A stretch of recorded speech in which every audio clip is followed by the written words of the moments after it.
Bonjour mon petit. Oui.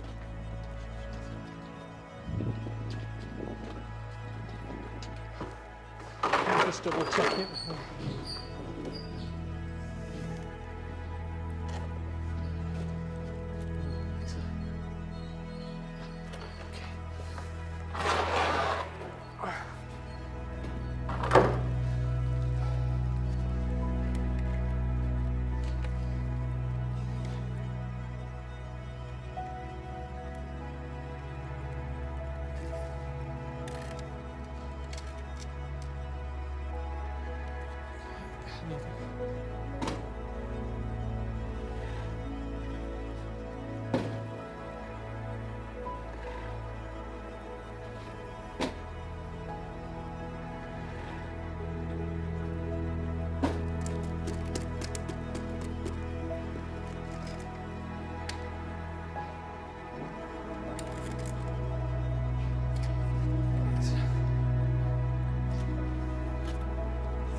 It's too.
Welcome back to Bordeaux Life.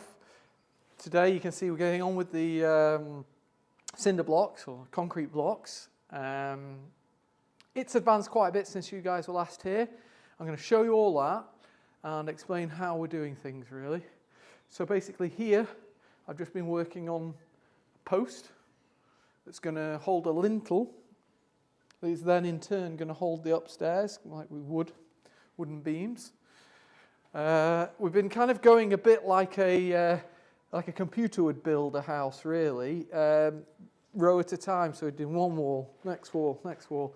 We ran out of blocks, so we had to go get some more. That's why Louis just come back with a block. But let's see where we're up to now. Thank you, Ed, for turning the light.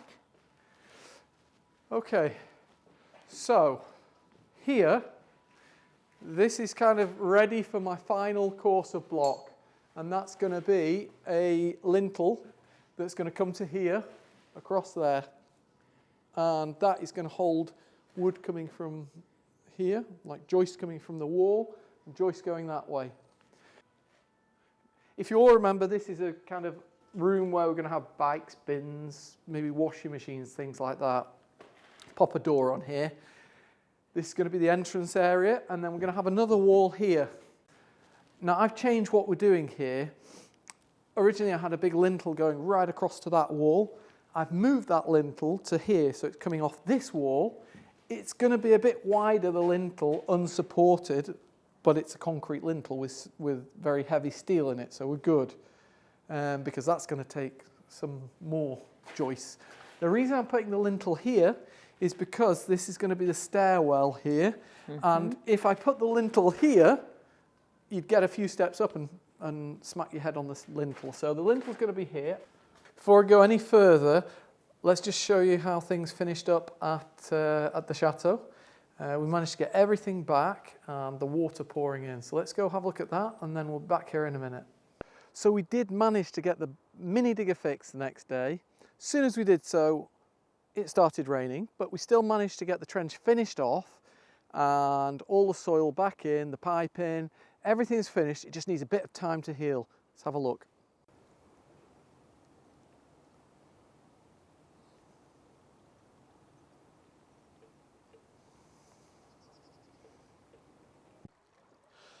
Proof that I'm not just lying. We've got the pipe in there, and yeah, lots of water coming through the pipe. Job well done. So I should be set for at least another 20-30 years to come there. Let's go back to the abandoned house build and see how we're doing there. So yeah, the lintel's going at this height. Don't forget, I've got posts everywhere, so I've got a hole in here where I'm pouring full of concrete. Got one over here, the two that you can see with the metal posts here on this wall. So I know a lot of you elsewhere want to know how we do things in France. I'm not sure if it's the same elsewhere in the world, like in States or UK or Australia, but these are special concrete block or cinder block that you can put metal in. So this we're using for what the French call chaînage, so it's like the lintel. You hold these up in place with some acros and pour the concrete in, leave the acros there for a couple of weeks, and then afterwards you can take them off and it's a very strong concrete lintel then. So this is how the concrete and metal go in. So you put your metal in the middle there, and of course it's full of concrete. That gives you, well, you can do it the other way up as well. Gives you a lovely strong lintel then. This morning, you can see this isn't quite dry yet, but this morning I've pointed up this wall here because we've still got that drain pipe to deal with, and basically all the water off the roof has to come down to this corner here, and then we're going to drill a hole through here and take it in a pipe over there. So first things first, we get this nice and clean so that we don't have to work around a pipe, and then once the pipe's on, it's finished. So still got this to tidy up really. That's going to be kind of smoothed over with the stucco, or crépi as they say in France. So yeah, both this post here and this one here will both be kind of stuccoed over, crépied up as they say in French, and it'll give a really nice finish. A bit like this wall out here. It's looking beautiful with the render. Yeah, it's getting there, and I think it's going to really change the whole area when everything's rendered up. You can see these benches. We started to lay some block here. We ran out of block though, like I said. So, you know, this is kind of almost the finished height here. We're just going to pour a little bit of concrete on top there. So we've got a wall coming along here. I'm going to put a kind of block, cut a block and put it across here. And then the same along there, a bench all the way along that wall. We're not going to pour in the top until I've dealt with this, so take this down and put block wall going up. I know there are a lot of people talking about planting things and having things growing up the walls and things like that. It's a great idea, but seeing how we've had real big problems with the roots here, I think I'd prefer to just concrete over these benches, keep this big area at the back concreted over, and then we can put plants in pots. So we can even dot them around on this bench area to give extra plants.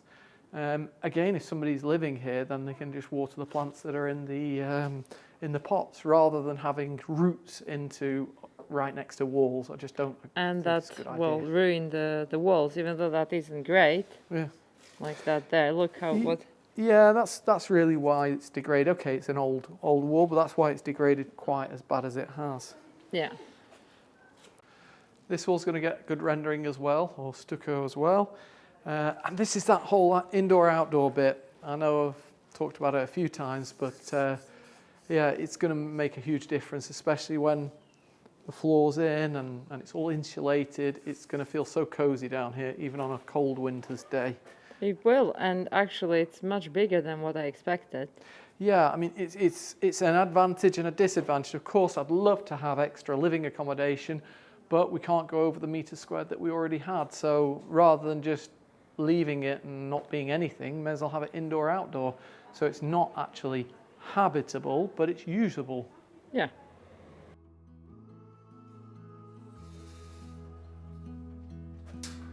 On va mettre les gros ici et les petits de l'autre côté, ok?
Well, I hope you liked today's vlog. If you had, give us a thumbs up and subscribe. Don't forget to ring that bell because you'll know when our next vlog's out if you do that. I'm going to finish off here and we'll see you all next time. See you soon.